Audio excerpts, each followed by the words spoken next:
Well,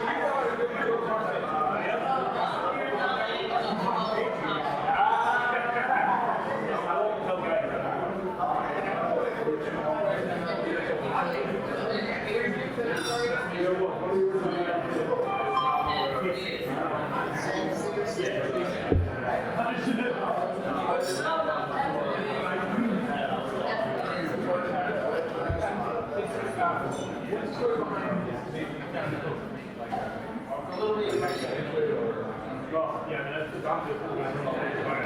Oh, okay. Yeah, but it's all dedicated right out here. So you guys have to take it for the time.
Put it together. I love you, Tony.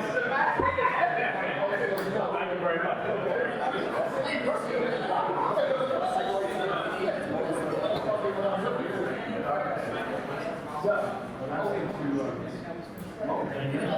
I like the cuts in the car.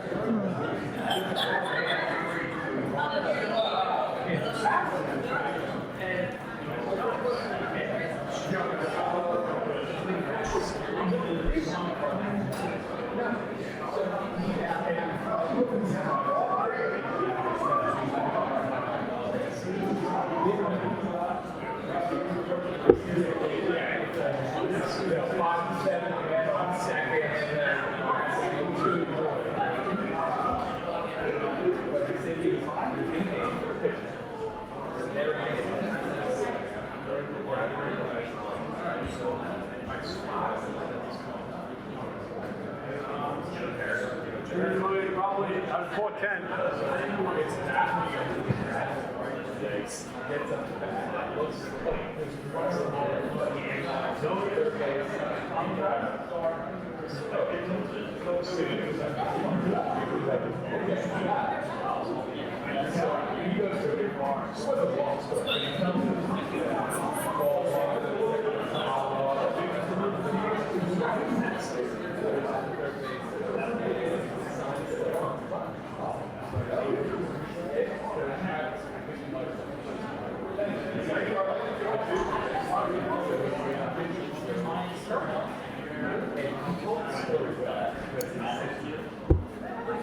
This is good.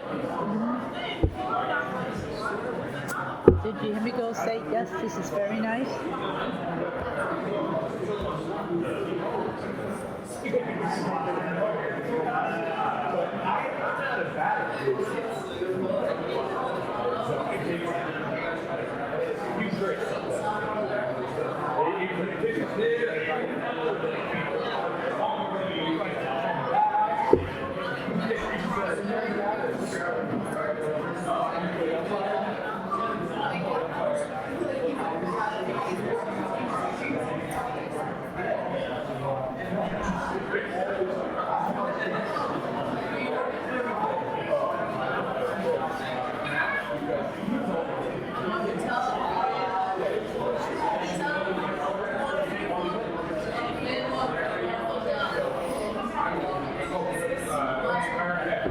That guy over there is Rick, right? The one that's talking to the couple over there.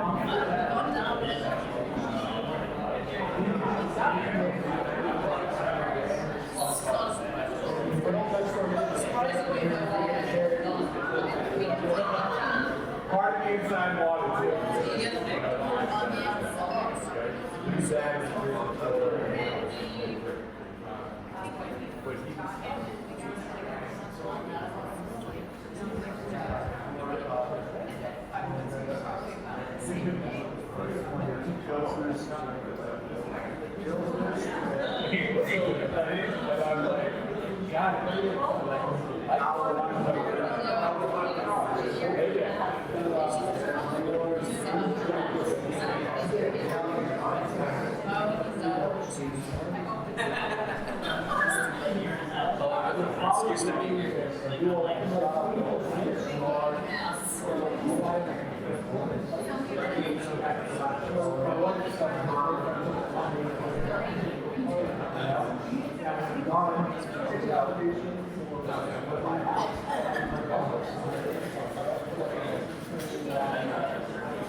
Hey everybody.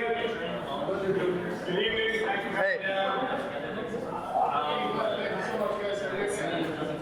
My name is Jay Sykes, one of the founders here at Flagship. First and foremost, thank you all very much for coming down tonight. It's been a long haul. We're extremely happy to have you back in the tap room. We're doing events again. Tonight it's all about Italian Pilsners. So we started everybody off with Pizza Rat Pilsner, which isn't per se an Italian Pilsner. It's actually a very Americanized version of it. Our head brewer, Doug, is going to bring you through the history, all the changes in kind of the new Italian Pilsner craze that's taken on the United States a little bit. It's a, people think craft beer, they think IPAs a lot, and that's a big part of what we do. But a beer like this, it's very complex, it takes a long time to make, and it's something that we're very proud of. Pizza Rats and the new beer locality will be tasting tonight. So thank you again for coming down. Doug's going to bring us through a really, really nice presentation, and we're going to drink a bunch of beer and probably get a little drunk.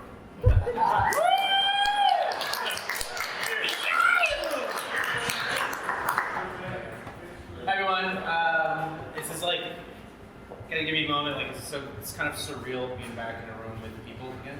So I think for the last year and a half, I've really only talked to my wife, my child, and the guys over here. It's been very isolated, so it's almost like it's really nice. So thanks again for coming. For those that don't know me, because I know a lot of you here, my name's Doug. So I've been at Flagship for 3 years. A little over 3 years. Just recently became the head brewer back in December, so it's still very new.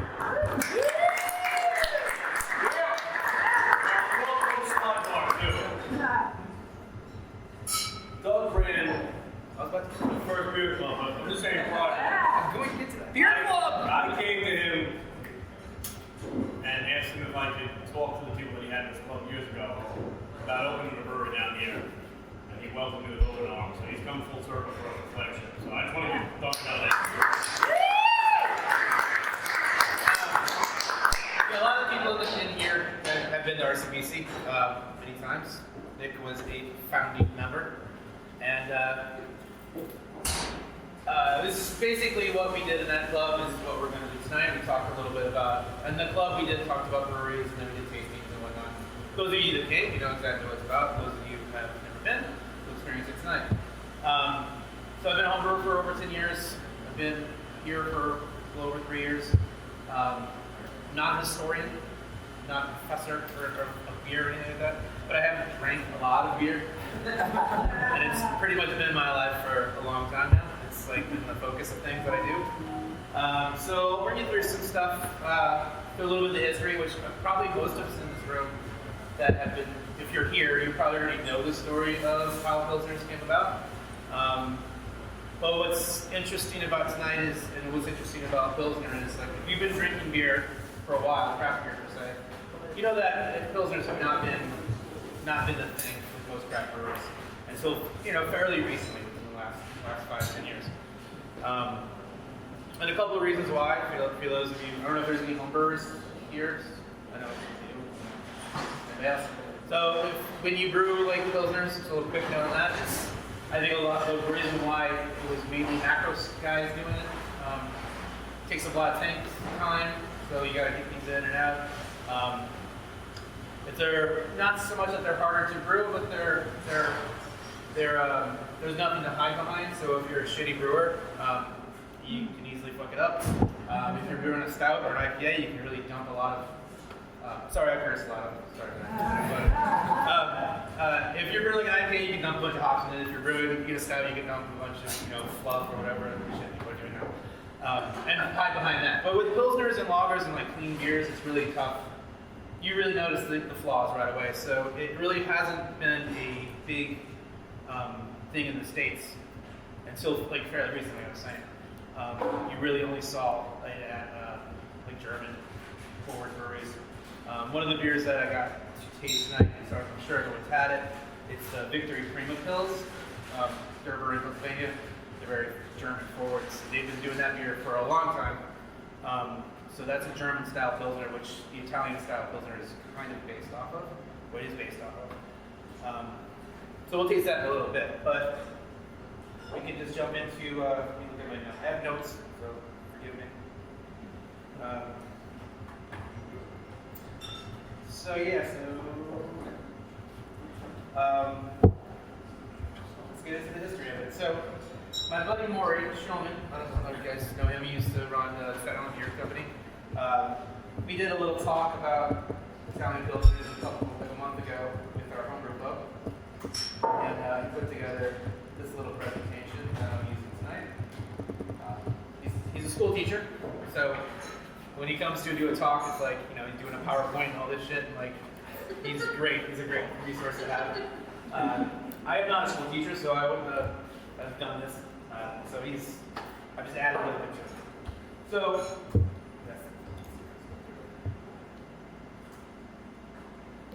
put nice little transitions. So, whatever you want to call it, the Pilsners, there's Italian Pilsners, there's Bohemian Pils, there's American Light Pilsners like, Budweiser or German Pils. They all have different variances to it, and we'll get into that after the history of the nuances between the two, between the four. But there are little nuances between each one, which is very interesting to learn about as you see things. Because like when we're talking to people about Italian Pils, they instantly think, oh, it tastes like what's the Peroni? Like, no, it doesn't taste like Peroni. Like, or it tastes like this. I'm like, no, it doesn't taste like that. So like when somebody says I have a Bohemian Pils or I have a American Light Pils, you'll know the nuances of it, so you'll know what to expect when you drink it, which is something that I find we face when we're putting beers out to the market. If someone doesn't understand the style, which is fine, not everybody drinks craft beer, but if they don't understand the style and then they get something and it tastes like shit or tastes weird to them, they're like, oh, I hate this. Like, well, you don't, you know. If you go on Untapped, anybody goes to go on Untapped, so you read their beer reviews, and people will be on there and just destroying people's breweries. Like, I fucking hate this beer, but I hate IPAs. So why are you drinking? So, like, you don't understand, like, there's so many options now, so it's this kind of stuff where we're like kind of digging into like the nuances of each style is really critical, especially when you're going into like beer stores like Garbage Island or something like that, and there's like a million beers in front of you. So you might not like Bohemian Pills, but you might like German Pills, and it's like those little nuances that can like, you know, help your journey or whatever. Story of Pilsner, history of Pilsner, started in a little small town in the Czech Republic, Pilsen. They really didn't think too hard with what to call the style.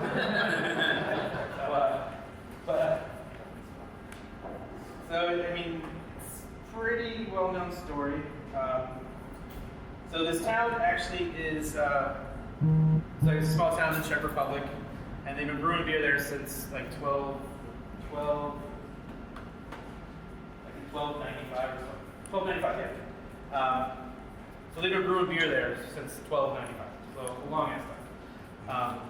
But a lot of the beers that they were brewing, like most places at the time, were like dark ales. There was no like light lagers, there was no milkshake IPAs. There was no. Yeah, no. That's what the monks really wanted to make, is some milkshake IPA. Where's the lactose? Exactly. The lactose back then would have been weird. That's like fresh from the cow. That's kind of gross. But Might get you killed. what is it? I said might get you killed. It might get you killed. You know. I always think about the first time when they talked about how they figured out beer. Like somebody like dropped some shit in some water and then fermented it. And they're like, hey, let's try this. This might get us drunk. Or it might kill us. I don't know. But it worked in our favor. And so this small town in Bohemia, Czech Republic, they brew a beer. And apparently there was a scenario where the town had to dump 36 barrels, I believe. Did I heard that right? Yeah, 36 barrels of ale that they made that they fucked up. So like Pilsner, very much like all the homebrewers in the room and myself, their journey, this new style, started with them fucking up and dumping something down the drain.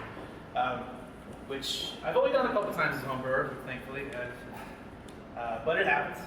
So the town dumps all 36 barrels. The barrel is 31 gallons. That puts things in perspective. So they dump this into the river, the Rad plus the river. That's how you say it. And you know, in hindsight, you think about it, it's kind of like I commend these brewers for dumping all that beer because they knew it was shit, and it's pretty commendable that they did that, since it's probably at that time was their town's probably biggest commodity.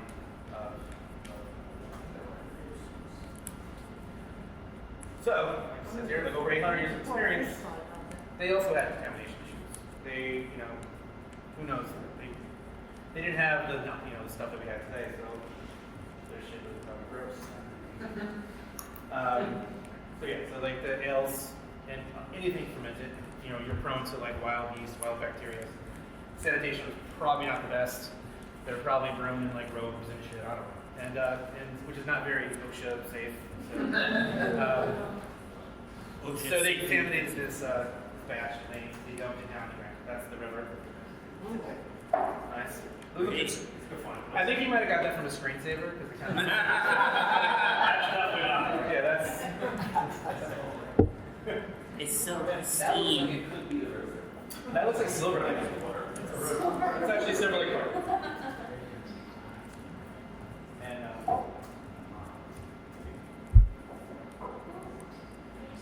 so this is kind of where the Pilsner story begins.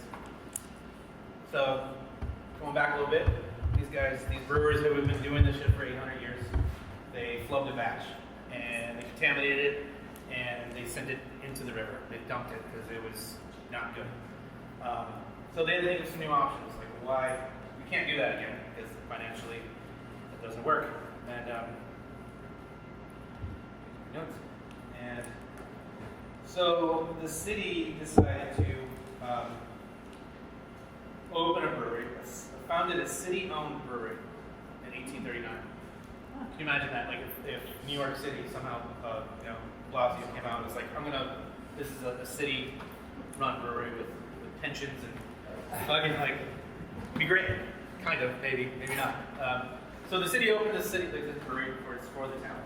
And 1839, and they wanted a brewery this style because they've been hearing, catching wind of a new bottom fermenting yeast strain that they were using in Germany, and a different type of beer. It wasn't dark beers; it was pale lagers.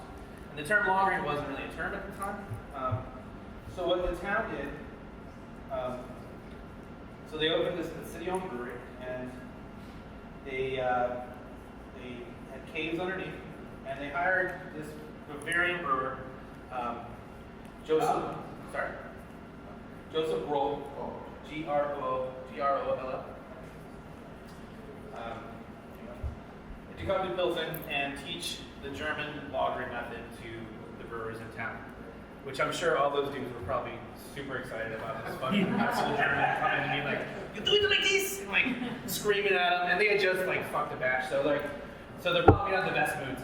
So this guy who's a know-it-all from Germany comes in, and he's got this new method of brewing. He's got a different mindset of brewing. He's not brewing these like dark, malty ales. He's not even doing ales. And so with him, there is legend that he had to smuggle the yeast out of Germany to bring it to Czech Republic.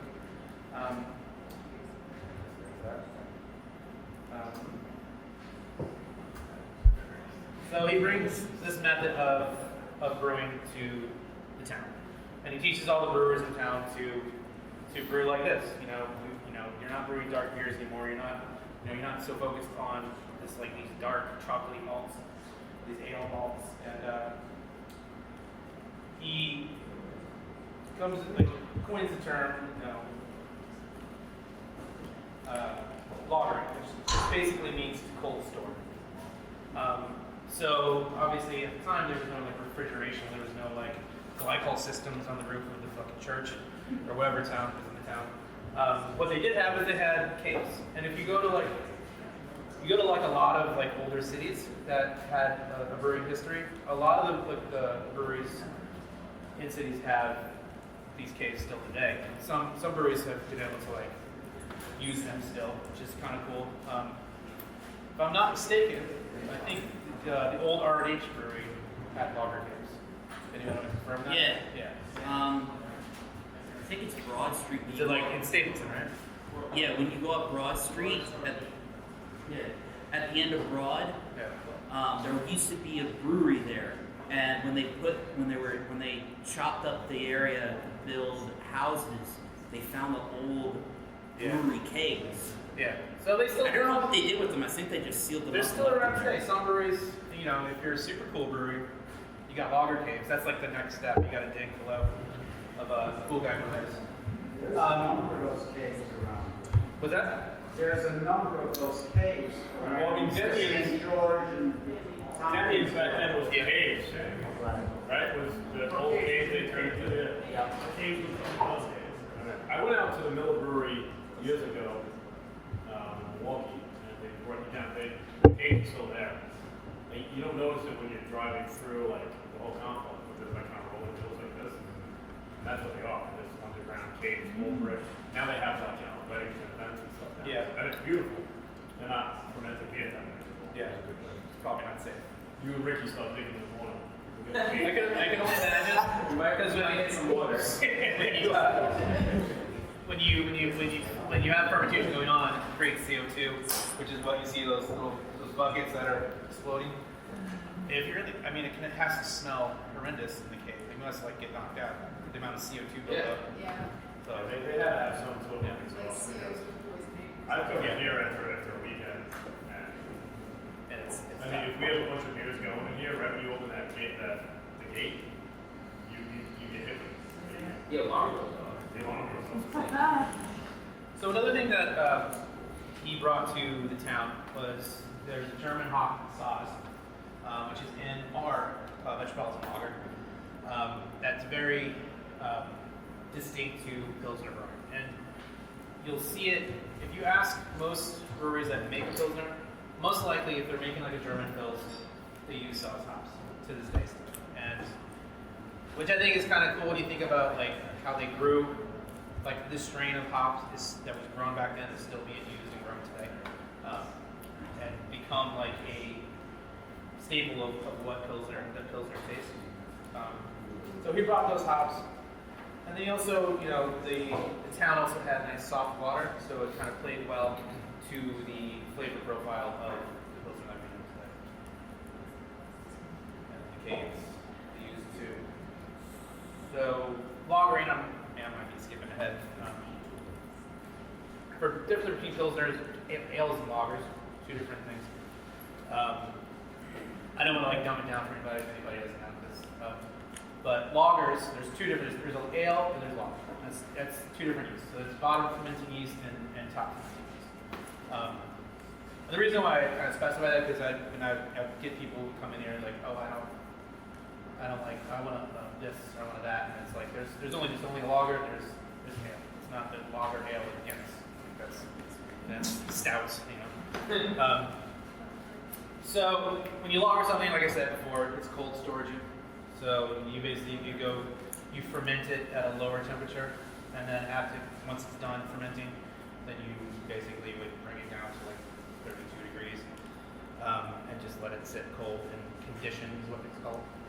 So why these caves? At the time, you were able to get to that temperature. When before they did, like I said, they were brewing ales, and ale temperatures are around 70 degrees. You don't need cold storage for that. You don't need that yeast will perform at that higher temp. So this was like a new thing. So like to be able to like ferment cold was not something that they had the luxury of doing before, which is why these caves started kind of taking off.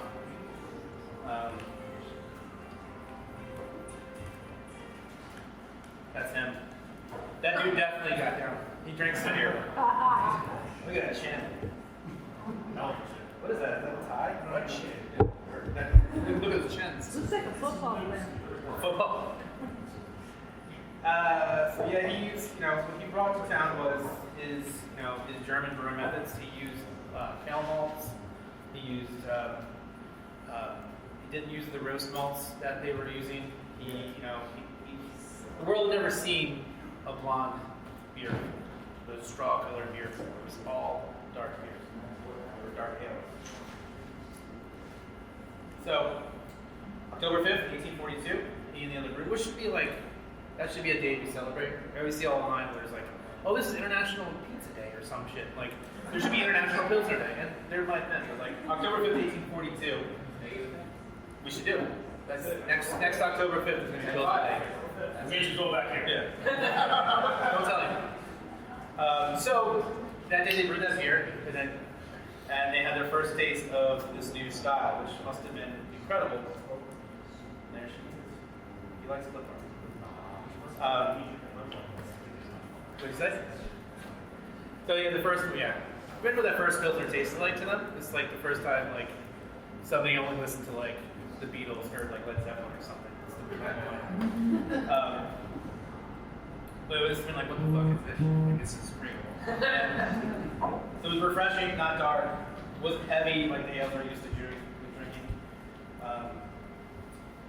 And thanks to the river, not only did the news of the new beer from Bohemia spread, but also did the kind of love affair with the style of beer.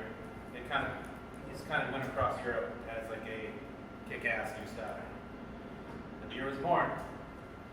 So relatively not even that long ago, sorry Hayes Bros, the river's beer. Yeah. So one thing that you will find, I would put money on it. If you go to everybody goes to breweries and stuff like tap rooms and shit like that. Yeah.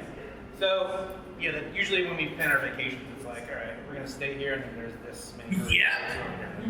So I would guarantee, like nowadays, every brewery has Pilsners, and I guarantee every brewers, that's their favorite drink in the house. And that's my favorite drink. It has been for a long time.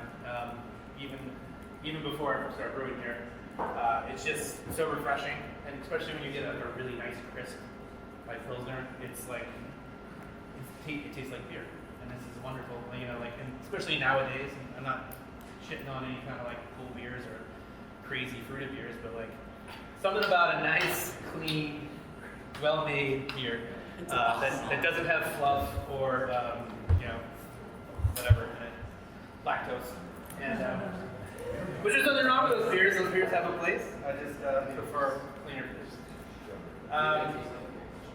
That beer that tastes like beer. That's usually my favorite. So we'll start getting into the Italian pills. Before I get to the Italian pills profile, let's talk about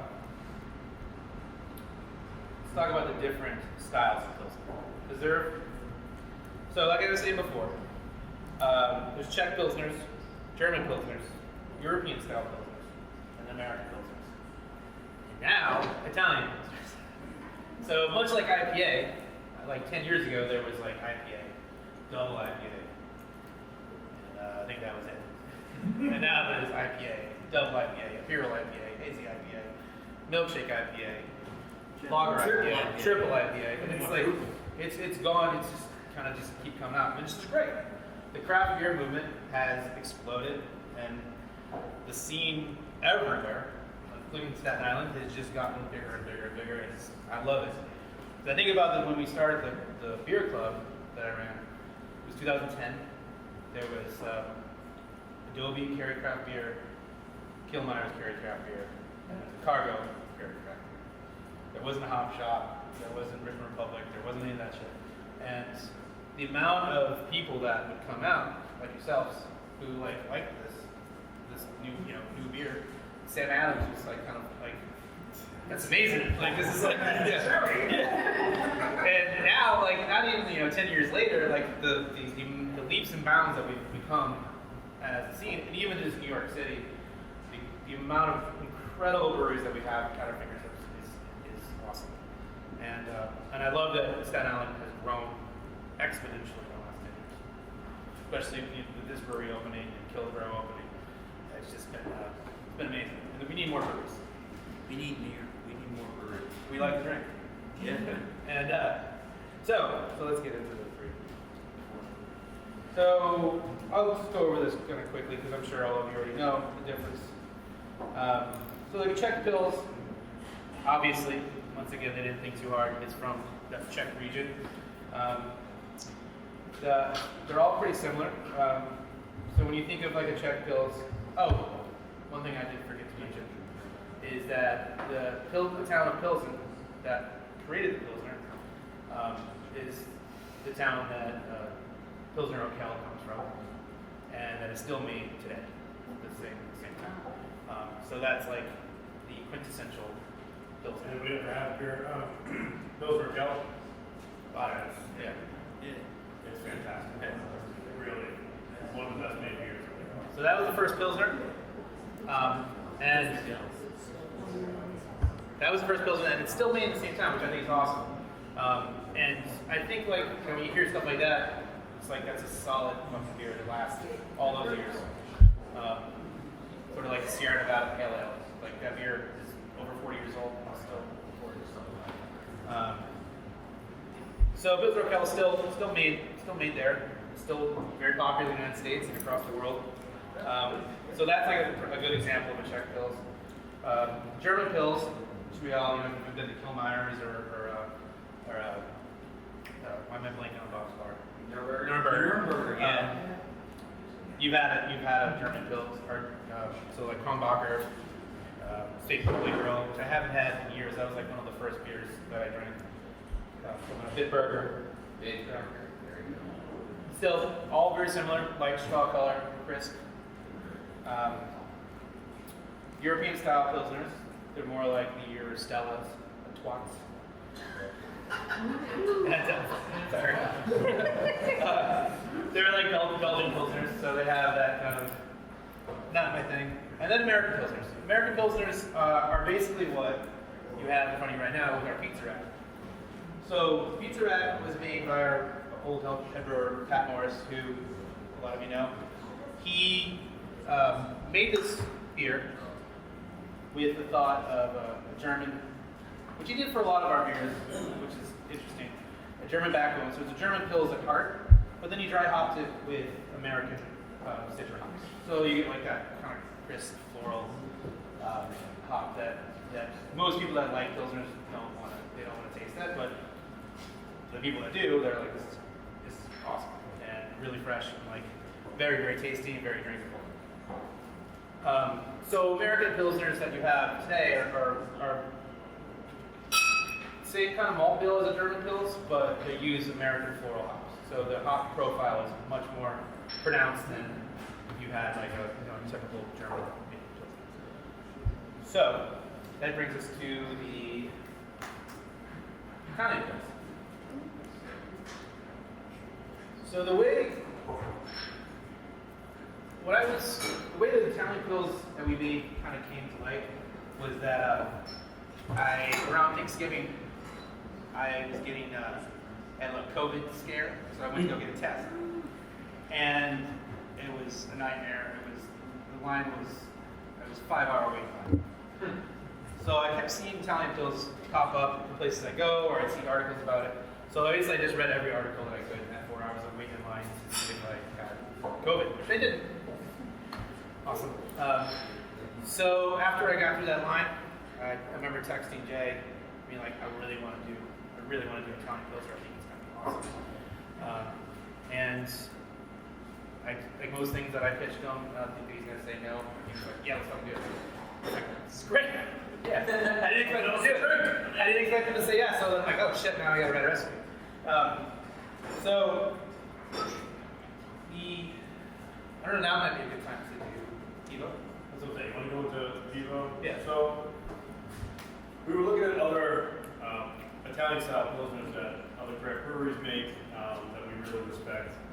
There's one kind of first and foremost in our eyes that another American brewery makes, and it's Evo Pils from Firestone Walker. I don't know if you've ever heard of the brand, if you've ever had anything that they've done. They're a fantastic craft brewery from the West Coast, but most things they do very well, and Evo, they've done extremely well.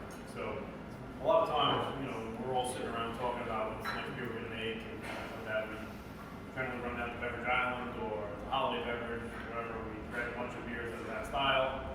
We have a nice Friday afternoon together, contemplating what it should taste like. But this Evo is a fantastic representation of an Italian pilsner. So we'll pull that for you guys now, so you can all have a little taste of that. And then we also have Prima as well from Victory, so we'll get into that too. And then in a little while we'll pull everybody a beer on the cow. That's our good time. So so the Evo Pils that we're about to have is basically the first American version of the Italian Pilsner style that is based off of the original, which came from Italy. And I don't know if I'm saying this right, so forgive me. Your Ficchio Italiano, it's a Tipo Pils, was the first Italian style Pils. And why they call it Italian style, I can't say it. It sounds terrible. My accent. So it was brewed in a small town in Southwest Lake Como, and it's definitely it's the baseline for the style across the board. So basically what happened was the brewer was brewing a German style Pilsner, wanted to dry hop, but according to the Heisenbau, the German purity law, dry hopping wasn't a thing in Germany, but he's in Italy, so he didn't give a fuck. So he's like, let's dry hop this, but let's dry hop it with some not with citrusy hops or dank hops. Let's dry hop it with some some spicy, earthy, noble hops, some German noble hops. So much like the Saaz that that they've used since the inception of the Pilsner. There's a lot of hops in Germany that play to this like earthy, spicy, not mead-like, dank-like that American hops or New Zealand hops. So he, this in a very true homebrewer kind of fashion, he's like, let's do it, and like threw all these hops in a dry hop, which is unheard of to do with the Pilsner at the time.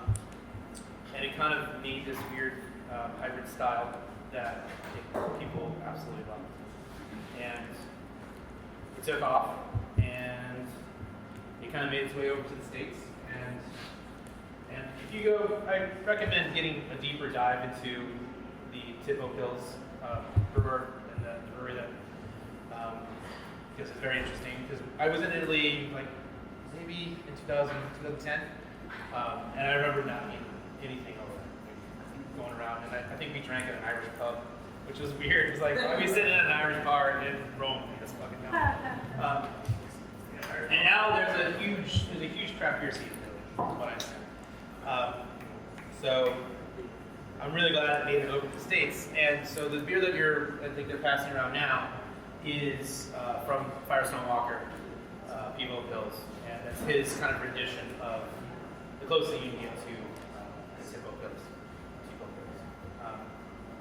So the beer, the Italian Pils, basically what I was saying, it's German Pils at heart, with a nice spicy dry hop,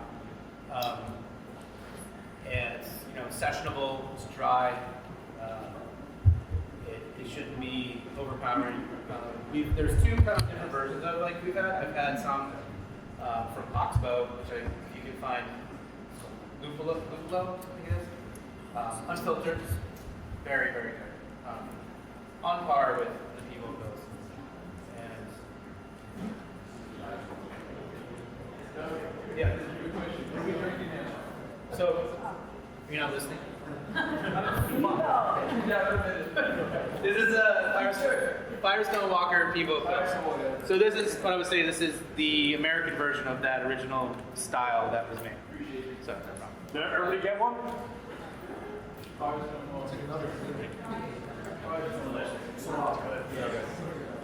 So I remember having it years ago, and kind of be like loving it. And then Firestone Walker kind of fell off my radar a little bit.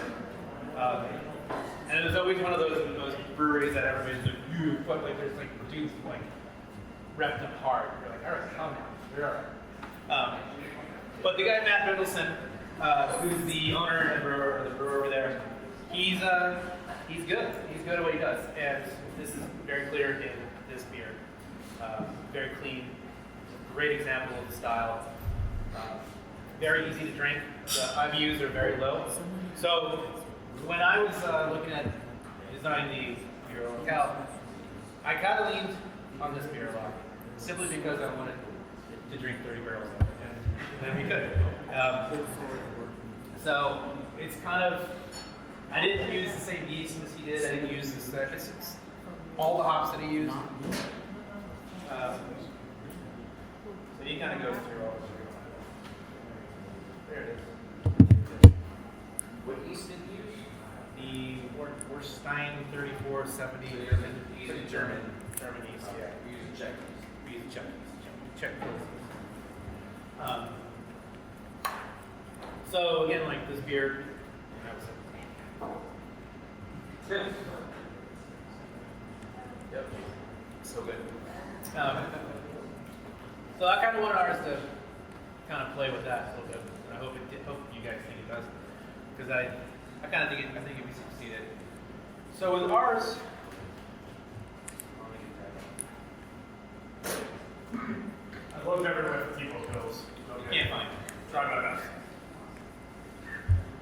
So just a little comparison to when you try ours.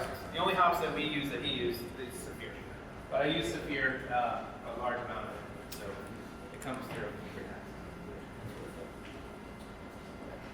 What do you guys think? Has anybody here had Tipo Pils? John had. What? John. I'm still trying to. Have you had? I have not. No. Yeah. I'm German. Yeah. You had? I think it's German. I was watching some videos on YouTube of guys doing beer reviews, which is brutal. Because you just want to reach to the screen. And they were reviewing it.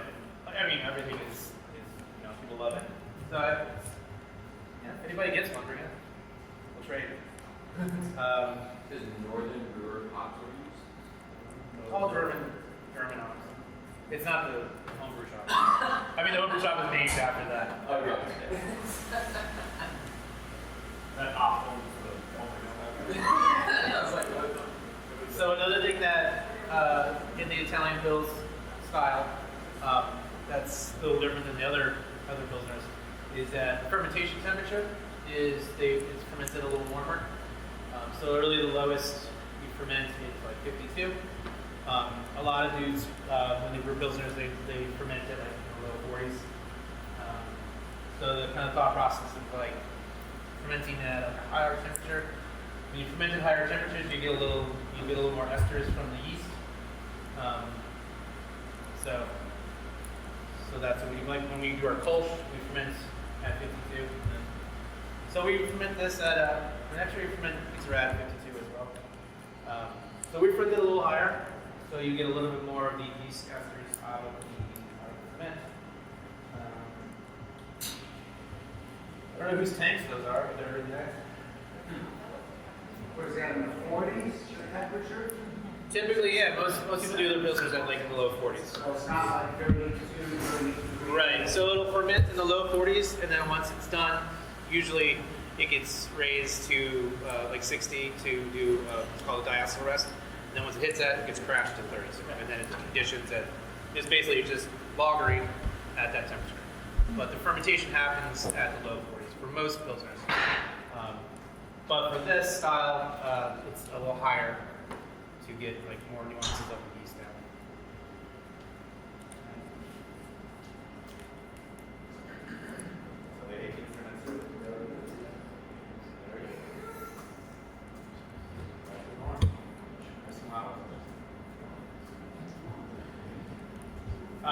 One thing that they do on the original Italian Pils that we did do, we dry hops that when it's fermenting.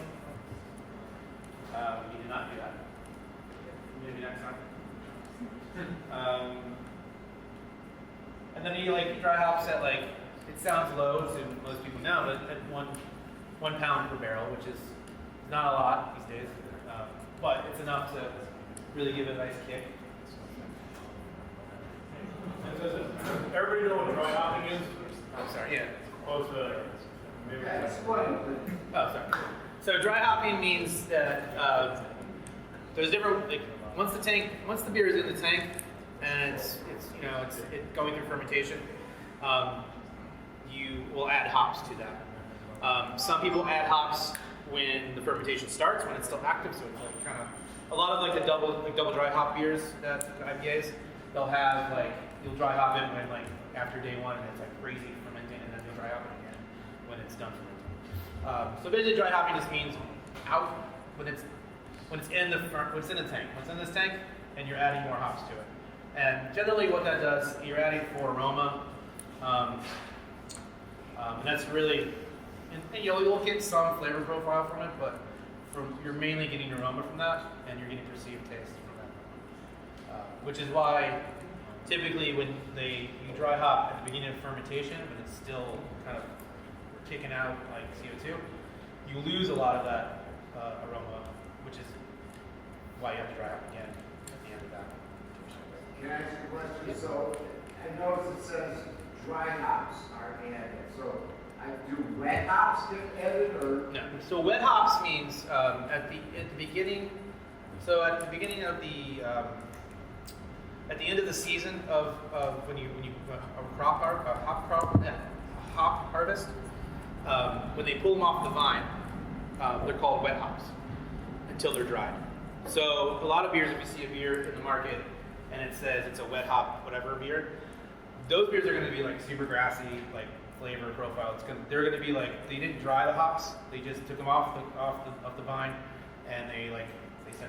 That's before it's pelletized, right? It's not, yeah, it's not pelletized or even, it's just not dry. Yeah. So it's super, super fresh, super I don't particularly like wet hop beers. I feel like they're too. They just taste like lawn clippings to me. There's just too much vegetal matter. I feel like. Well, and I think that dry hopping is like a secondary process. So Yeah. when you're brewing, like when the beer is boiling, you add hops that give it flavor and bitterness and stuff like that. Dry hopping in our industry means a secondary hopping process. So after fermentation is done, you know, like Ricky right here is one of our brewers as well. See him all the time. He gets up on one of the tops of the tanks. He opens up the tank and dumps a bunch of hops in. That's the dry hopping process. Like I guess a regular hopping process is done during the brewing. Dry hopping is during fermentation, and wet hopping is a completely separate. Like an extract. And also wet hopping would be like, with what you see there, like when we get hops, it's not in like the flour form, it's in a very concentrated pelletized form that you're able to use a lot more without, losing a lot of beer. We just dry hopped our newest hazy IPA with 90 pounds. So they When you make your own 5-gallon home brew, that's what you get, are those little pellets. Little pellets. You can do pellets or you can do whole flours. So it depends on what you get. A lot of times with the whole flours, the cones, like you see there, you'll get, it has like a cleaner taste to it with my experience, but you have to use a lot more, and if you're brewing like on a system that can't handle it, things get stuck. They're kind of a pain in the ass. We did one beer here with whole flour hops. It was a contract beer. Yeah, they're like really bad for the yield because you have all that stuff drop out, and then you like, especially with a very hot beer, You don't drip a lot. yeah, it's harder to.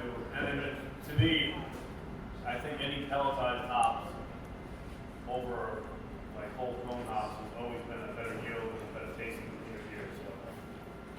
So yeah. You can use less and get more out of it. So what do you think of the people pills? Good. Well, I mean, we just recently started doing more like haze beers. So we try to up the dry hop edition, and it's tough. It's a tough call because like I feel like you do a little too much. Like, 'cause I've had stuff from breweries and they're like, we dry hop it this many pounds per barrel, and it's like it's rough. I mean, for my taste, but like, so I try to find like a nice balance of where like we do X amount of pounds per barrel that I think tastes nice. So it's almost like trial and error.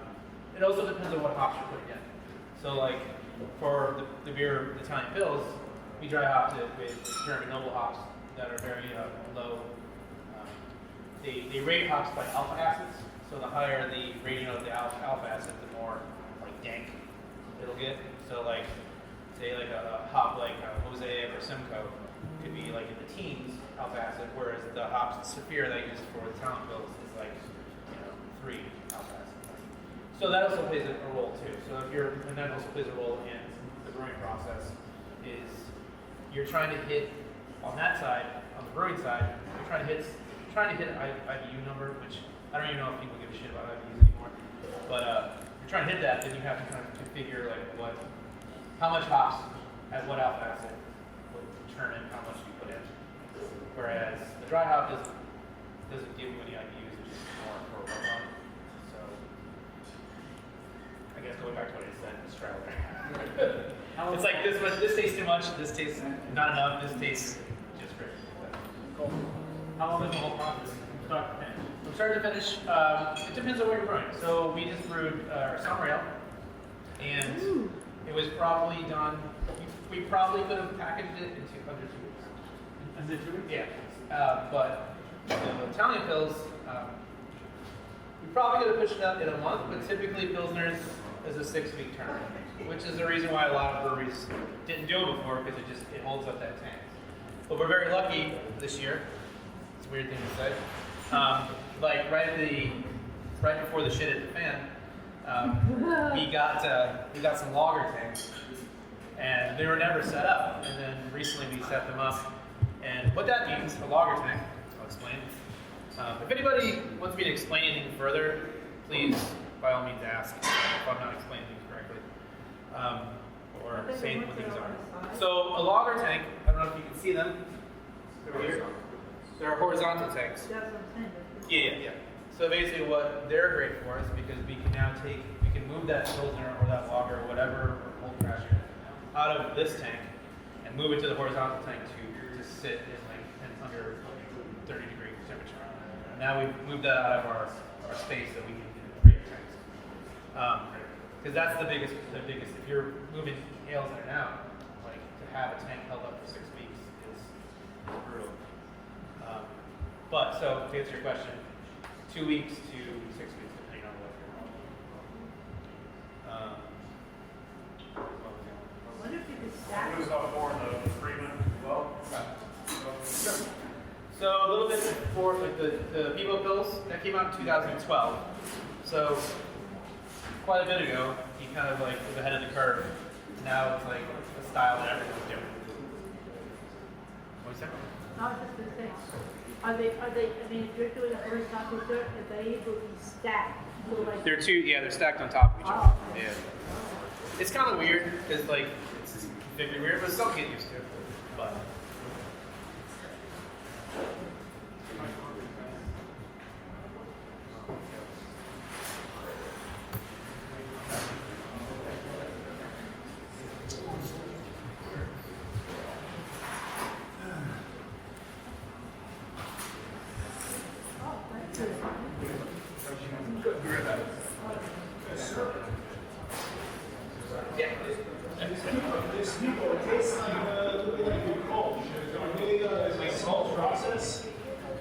It's different yeast. I'm not sure.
We'll take a quick potato chip break. And then he'll be right back out.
So, kind of the rest of the night, what we're going to do is going to pour everybody our version of an Italian Pilsner in beer locale.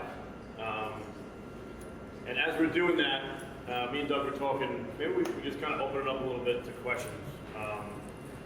And there's no dumb questions. Any type of question you have about Italian Pilsners, if you have questions about IPAs, whatever it is, this guy will be able to answer it for you. So we can start that way. Then as we're drinking it, we can start going through the aroma and things like that as well. But I just figured, I've been to a few of these things when probably about 10 years ago.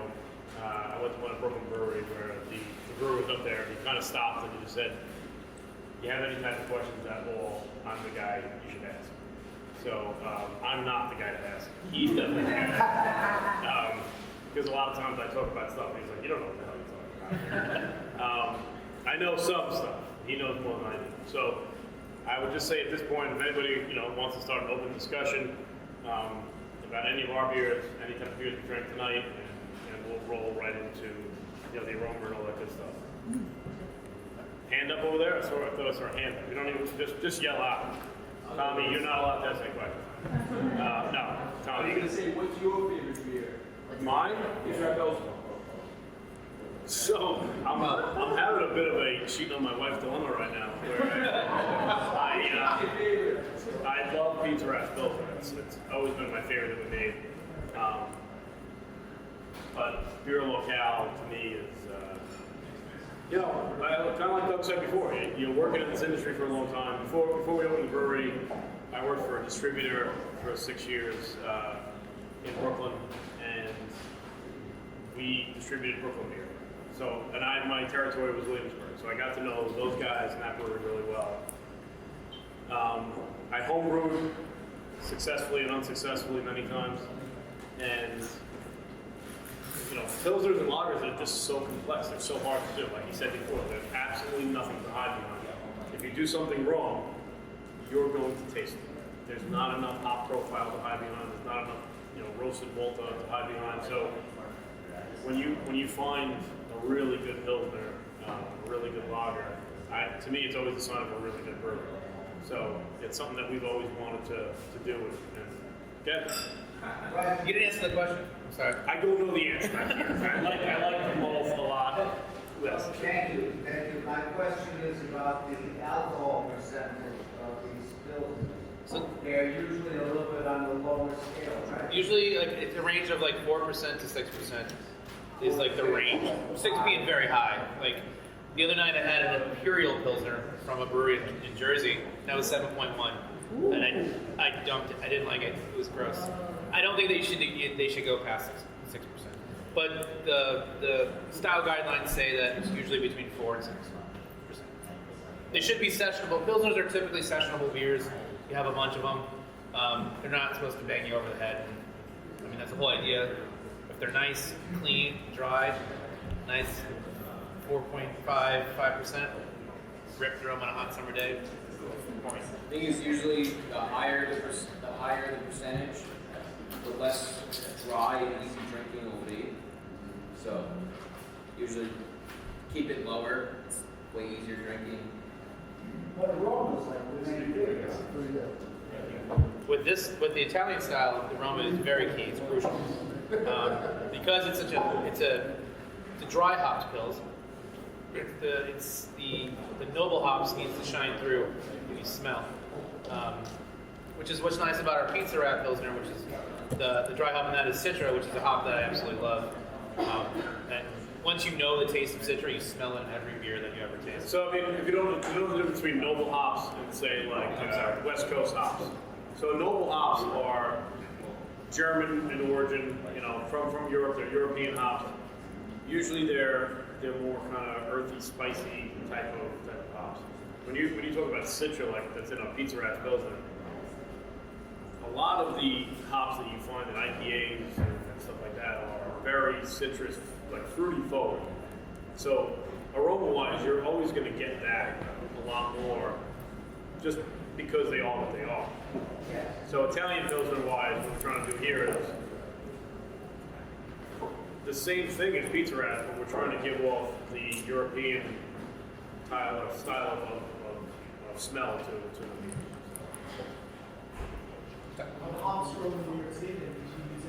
These are not. Most of the hops that we use are grown in the Yakima Valley out west. There is a bunch of hop farms that are popping up in New York State, and I would absolutely love to start using them. Like we are a farm. We have a farm license, which that means that we are allowed to have 5 different tap rooms across New York State. I know Cuomo's not the biggest. His popularity is not huge right now, but he's done a lot for brewing in New York State, and this is one of the things that he got to happen. But by us having that license, and we're able to sell like New York State wine and New York State beer and all that shit, we have to use a specific amount of like malt and hops. Yeah, so a lot of the beers you drink from Flagship have New York State malts. You know, we made a commitment years ago that we were gonna start using a certain amount of percentage of New York State hop, and they have to, you know, that percentage has to grow every year.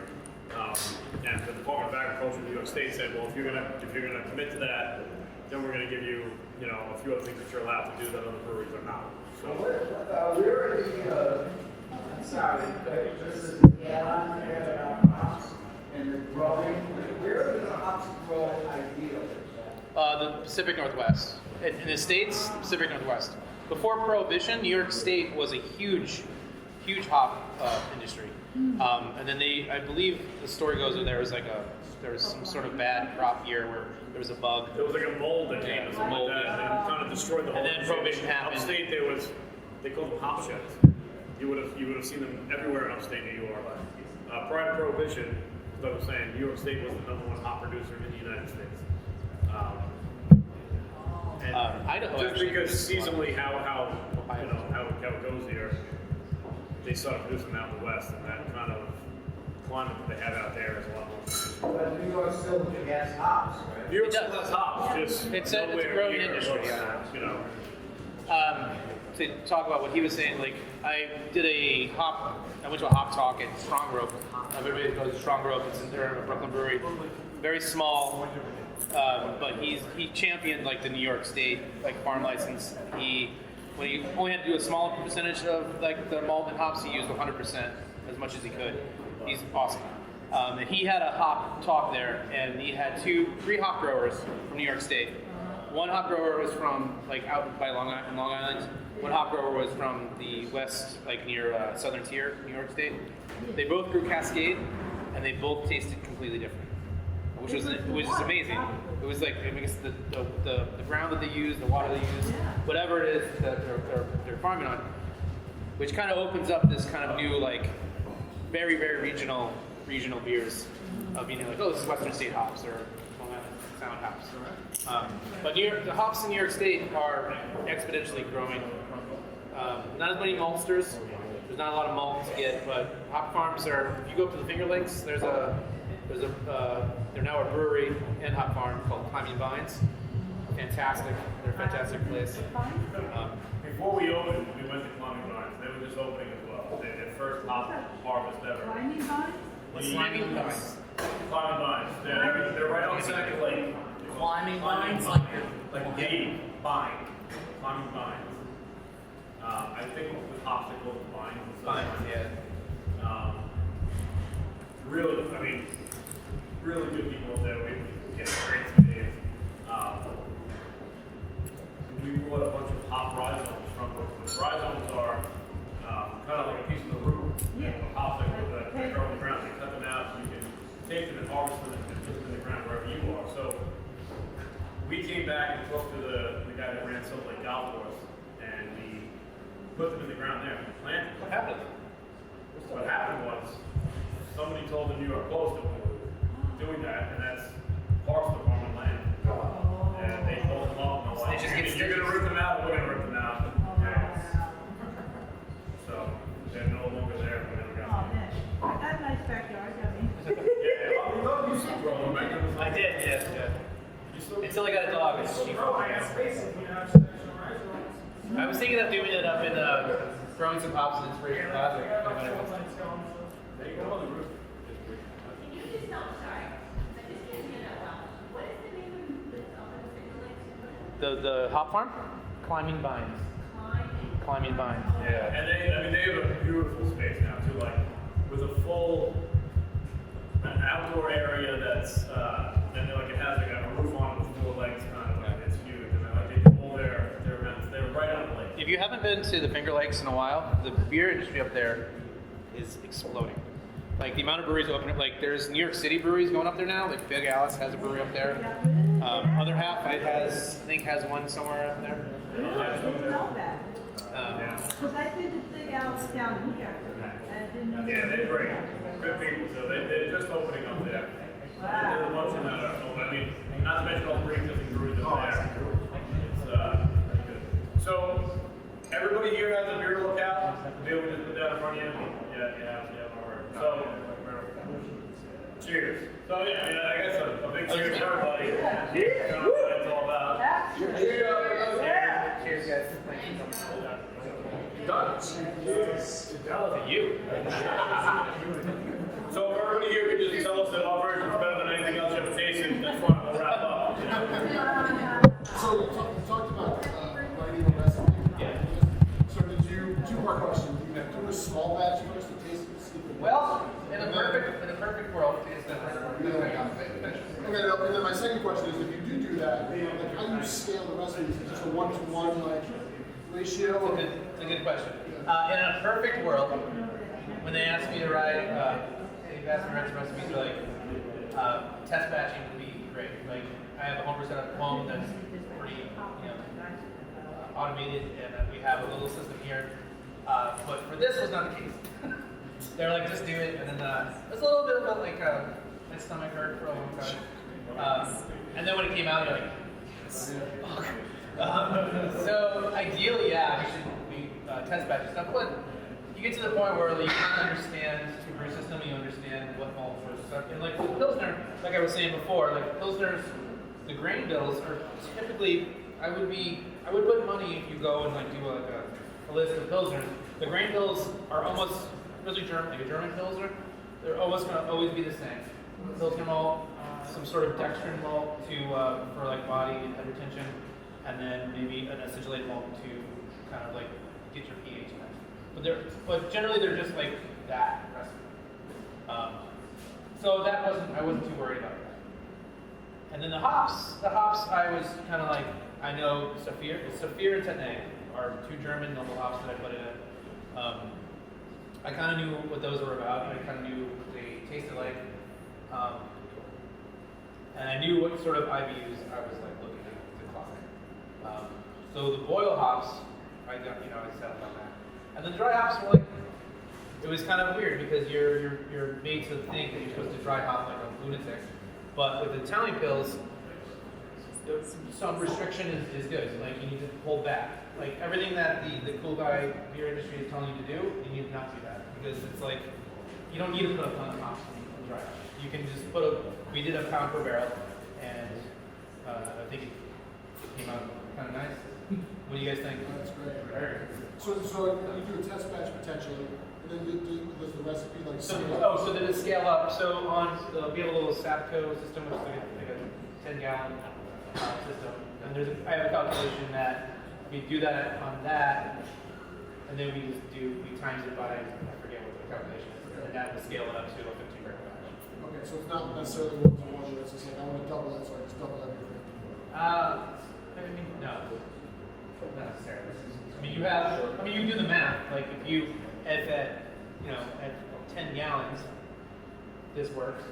And I like to write recipes too instead of pounds. I always put percentages. So if I can go back and be like, all right, for this recipe, there's 62% here, 10% here, this whatever.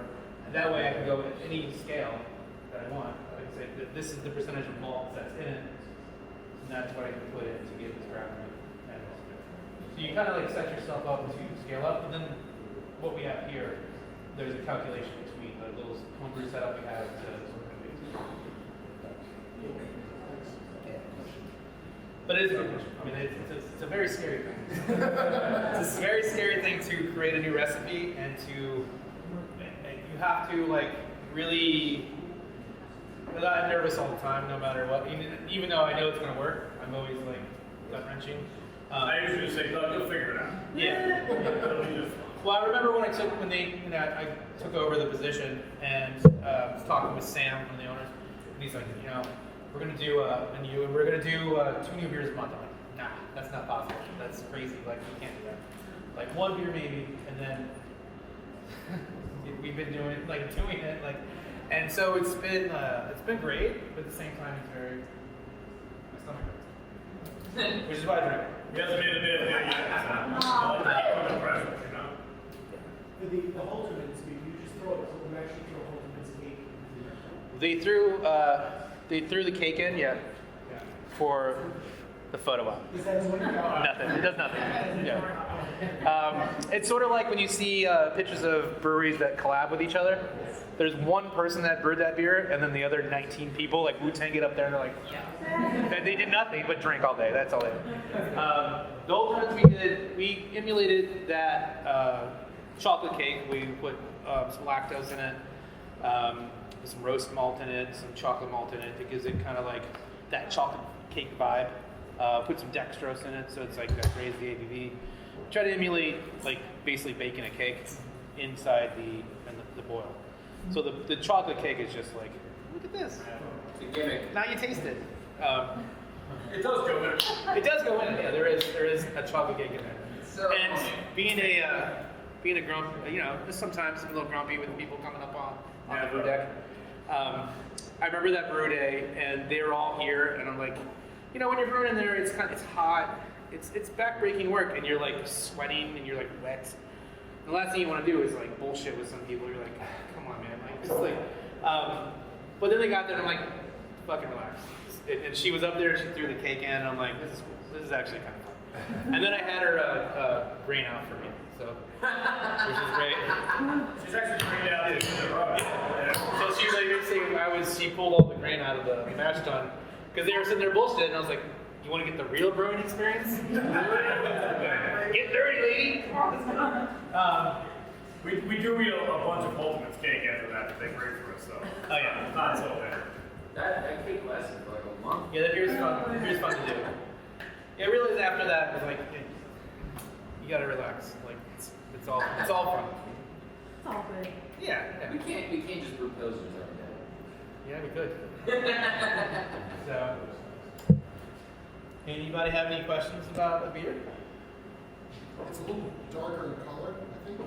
Is that I mean, my background? one of the things that we not struggled with, but we went back and forth with was filtering this. So our Pizza Rat's filtered, Kolsch is filtered. But this one, when we put it in the lager tanks and then we tried it off it, it's crystal clear. So this is not a filtered beer, which is like. Which is crazy because you can see directly through it. So it might be a little darker because maybe I know the Pivo Pills is filtered. And I was saying before, there's the brewery Oxbow, their kind of pills, Luplo. If you get your hands on that, they had that beverage when you asked them for it. That's unfiltered. It's fantastic. It's so good. It's and that's kind of was like we were all on the fence about like if we should filter it or not, and then it came out crystal clear. We're like, yeah, filter that shit. So, because I don't know, some people say that filtering kind of strips flavor profiles and whatnot. So if I don't have to filter it, don't. Yeah, why is it so clear if you don't filter it? Well, it's clear because we got the time. So I got it in the tanks as soon as I possibly could, knowing that it's going to be rushed out. So then we had this a full 6-week lager, and then we also got the lagering tanks now. So the lagering tanks help with conditioning out, clearing everything out. So that helped a lot. Yeah, and process-wise, like a beer like this will go into a fermenter like this first, and then when fermentation is done, we transfer it out of here and put it into one of the ovens and just let it sit. So all like the drop out and everything that from that is already taken out. So you'll pull from. So you see, like you can kind of see down here, like these spouts that come out of the bottom of the tank. You can't see it on the other side. Halfway through, there's another spout there, and that's kind of where they pull the beer from. And that's why there's the cones that are here, is because all that yeast and hops and everything that drops out once you start cold crashing it, it'll all go from there. They actually pull from right about up here on the tanks, and then bring it over. And if you're doing it the right way for 6 weeks, your beer should be pretty clear. Sometimes, if it's a darker beer or something like that, you might want to filter it. But I mean, we actually, Jeremy, so Jeremy works for Union Beer, our distributor in New York City, fantastic guy. Sometimes me and Matt, Doug, and all of us will sit around and talk about, should we filter this, should we not filter this, whatever. They're like, oh, we're at an impasse in this, 2 against 2. So we'll reach out to Jeremy or somebody at Union Beer and be like, what do you think about this? And I think the consensus came back and we should filter the beer. So we're like, I was on the point of not filtering, Matt wanted to filter it. But Doug was like, he poured all things like, you think we need to filter this? Me too. I don't think we need to filter this. So, sometimes that's just the way it goes, and that's the best part of this. And it's why I love what I do. It's sometimes good friends of mine like Doug and Matt, Sam, we can sit around on a Friday, have a few beers, and talk about the next beer we're making. And literally in a month and a half sometimes, that beer is in your hand with a beautiful label on it, and you drink it. The creativity aspect to me is why I do it. I'm in love with it. And it's just a job like no other. So, and every single guy that works here is right in the same vein of, this is what we do for a living, and we love doing it, and we love seeing your reaction. That's why we're so happy to have things back like this now. So, we can do a presentation and talk to you about what you think about this, what you thought about the other ones, and, take your honest feedback. If you ever need a tiebreaker, give me a call. I'm gonna usually the gate's open on Friday. Let's just walk down and say, hey, we'll pull you in.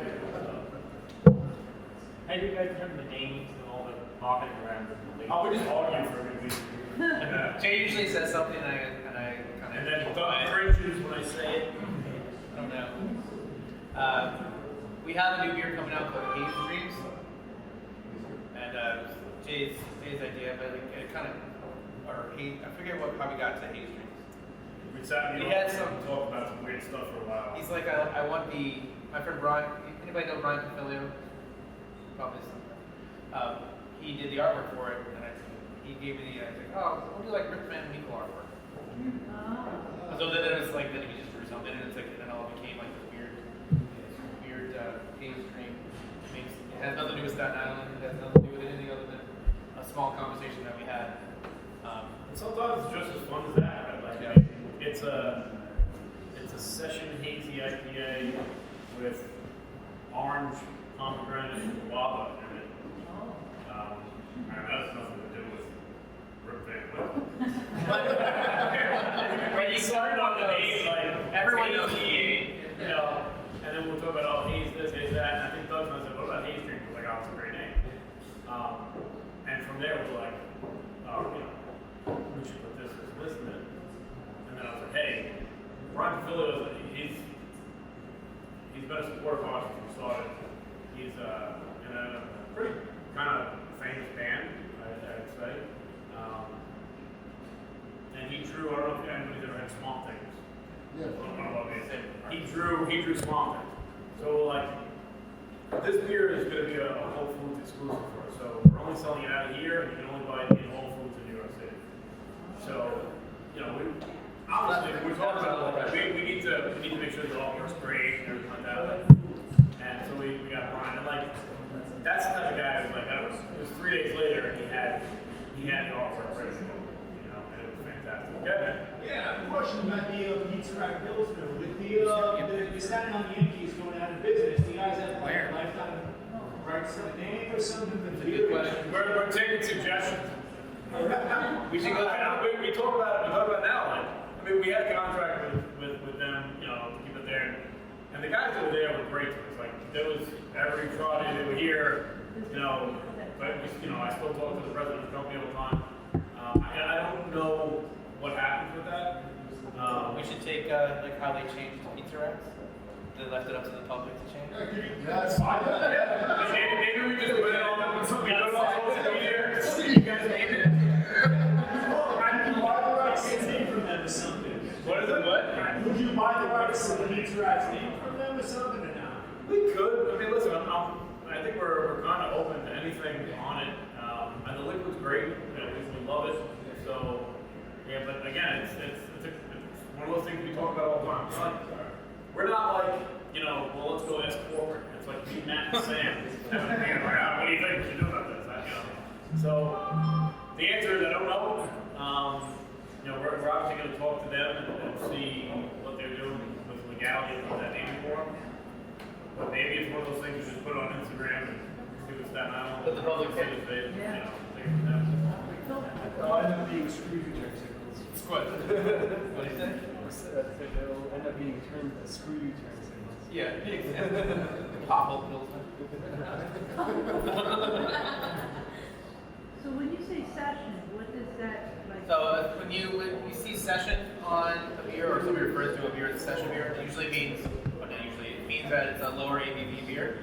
Oh, okay. So it's like a session of like a drinking session, like when you're sitting down and drinking, you can have lunch. That's a real Irish term. Seriously, yeah. Yeah, I'm going to go out for a session. I'm going to hang out with my friends at the house.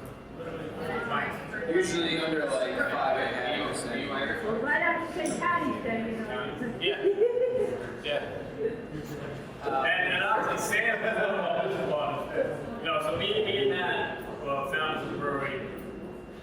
We're very Irish. Sam is our business partner now. We're so happy to be able to Doing something Italian. Mobbed up. So I think what we're gonna do now is we'll hand out little 4-packs to everybody that they can take home with them. We'll put on some music and hang out and have a good time. Also, I want to say too, just real quick, we're drinking. That's it. Sorry. A lot of people don't like when you get to like real nerd out beer shit. Glassware is something that's kind of rarely ever thought about. Like a couple years ago, we bought a bunch of new glassware in the tap room, and the glassware we're drinking out. This is a Pilsner glass. So I don't know if it's just like my own weird mind, but like when I drink, I think it tastes better. There's a Kolsch glass that we do too. I never drink it, but like the Pilsner glasses, and like there's like tulip glasses. I think they taste better, but especially for like Pilsners, like out of a glass like this, I think it definitely enhances. It's the shade. Yeah. I don't know. Maybe it's just the. I should know. I didn't make the glasses. They did. You recommend freezing it before you pour it? I recommend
the Italian Pils. That's ours.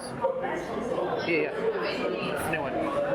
What was the one that came with That's the Pivo Pils, the Firestone Walker. Yeah. So Pivo Pils and this one, I try to base it off of that because I like that so much.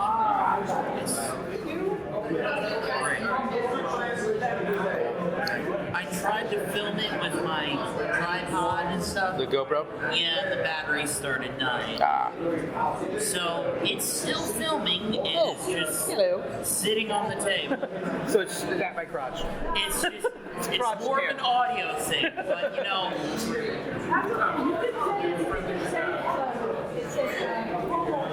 Promo shop. Got the goods right here. our Levine shop.